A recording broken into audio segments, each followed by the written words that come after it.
መኖር በዝና በክብር አይደለም። መኖር በእግዚአብሔር ነው። መኖር በእግዚአብሔር ነው። ውሎ ማደር በእግዚአብሔር ነው። መሽቶ መንቃት በእግዚአብሔር ነው። በእግዚአብሔር ነው። በማያኖር ሁኔታ ውስጥ መኖር በእግዚአብሔር ነው። በከባድ ነገር ውስጥ መኖር በእግዚአብሔር ነው። መኖር በጤንነት አይደለም። እሺ መኖር በጤንነት እንዳይመስል። መኖር በወዳጅ አይደለም። መኖር በዘመድ አይደለም። መኖር በክንድ አይደለም። መኖር በደሞዝ አይደለም። መኖር በኤክስፒሪየንስ አይደለም። መኖር በእግዚአብሔር ነው። መኖር በእግዚአብሔር ነው። መኖር ውሎ ማደር በእግዚአብሔር ነው። ወጥቶ መግባት በእግዚአብሔር ነው። ወጥቶ መግባት በእግዚአብሔር ነው። መኖር በእግዚአብሔር ነው። መች በክንድ ሆነ መኖር፣ መች በችሎታ ሆነ መኖር፣ መች በእውቀት ሆነ መኖር። 8 አደጋ ደርሶብኝ ነበር አለ ጳውሎስ። 8 አደጋ ማለት ድንገት ማለት ነው። አደጋ ማለት ሳልዘጋጅ ማለት ነው። አደጋ ማለት ሳላስብ ማለት ነው። አደጋ ሳልጠብቀው። አደጋ ደግሞ ይገርማችኋል፣ በዚህ በኩል እመጣለሁ አይላችሁም፣ አቅጣጫውን አይነግራችሁም። የአደጋ ክፋቱ እንዴት መሰላችሁ? ቅድመ እውቀት ቢኖራችሁ ትዘጋጃላችሁ፣ ትጠነቀቃላችሁ፣ ራሳችሁን ትጠብቃላችሁ። መኖር በእግዚአብሔር እንዳንኖር የከለከሉ ብዙዎች ነበሩ። እንድንኖር ስለፈቀደ ብቻ አለን። እንድንኖር ስለፈቀደ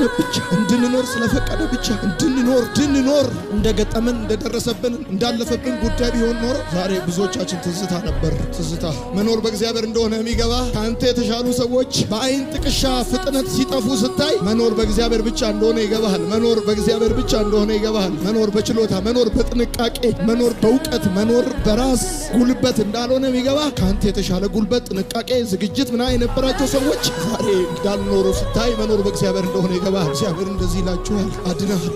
ስንወድቅ እኮ እንደ በረኛ መሰለ እንደወደቅ ነው። በረኛ እኮ አመቻችቶ ነው የሚወድቀው። አንዳንዶቻችን በአፍጢማችን በግንባራችን ከባድ አወዳደቅ ነው የወደቅነው እኮ። ግን መኖር በእግዚአብሔር ስለሆነ እስቲ ለእሱ ክብር ይሁንለት በሰማይ ላለው። ከልካይ ከሌለው ነገር እኮ ነው ያዳነን። ከልካይ ከሌለው ነገር ማን ይከለክለው? ማን ያቆመው ነበር? ይገርማል። መምጣት ከጀመረ እኮ ጎበዞቹ ቤት ገብቶ እኛ ቤት የቀረው፣ ሀብታሞቹ ቤት ገብቶ እኛ ቤት የቀረው፣ ጠንካራዎቹ ቤት ገብቶ እኛ ቤት የቀረው ምን ይመስላል? መኖር በእግዚአብሔር ስለሆነ ነው። እሱ አኗሪ ስለሆነ። ጳውሎስ የወንበዴ አደጋ ደርሶብኝ ነበር። ወንበዴ ወገኖቼ ሌባ አይደለም፣ ከሌባ የከፋ ሌባ ካልተነቃበት ወዳጅ፣ ከተነቃበት አይናፋር።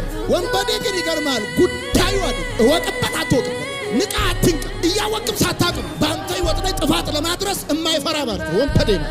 ሌባ ኪስ ሊገባ ሲል ይገርማል፣ ከነቃበት ይተዋል። ወንበዴ ግን ኪስ ሊገባ ሲል ከነቃበትም ይገባል፣ ባትነቃበትም ይገባል። ያንተ ሁኔታ ደንተዋል። ሌባ ሰው ባለበት ነው የሚኖረው፣ ወንበዴ ሰው በሌለበት ነው የሚኖረው። ይሄ ወንበዴ እንደወደደ በአንተ ላይ ለማድረግ፣ እንደወደደ በሰው ላይ ለማድረግ ምቹ ሁኔታ፣ ምቹ ቦታ አስተካክሎ ነው የሚኖረው። ሰው ባለበት ቦታ አይደለም የሚኖረው። ወንበዴ ሰውን ሁሉ እንደ ጠላት የሚቆጥር ነው። ሰውን ሁሉ ወንድ አይል፣ ሴት አይል፣ ትንሽ አይል፣ ትልቅ አይል፣ ሀብታም አይል፣ ደሃ አይል፣ ሁሉን እንደ ጠላት የሚቆጥር ነው ወንበዴ ማለት። ይገርማል። ወንበዴ ከሌባ የሚለየው ገንዘብን ብቻ ሳይሆን የሚወስደው ህይወትንም ነው የሚወስደው። ሰርቆ ካይረካም፣ ተቀብሎ ካይረካም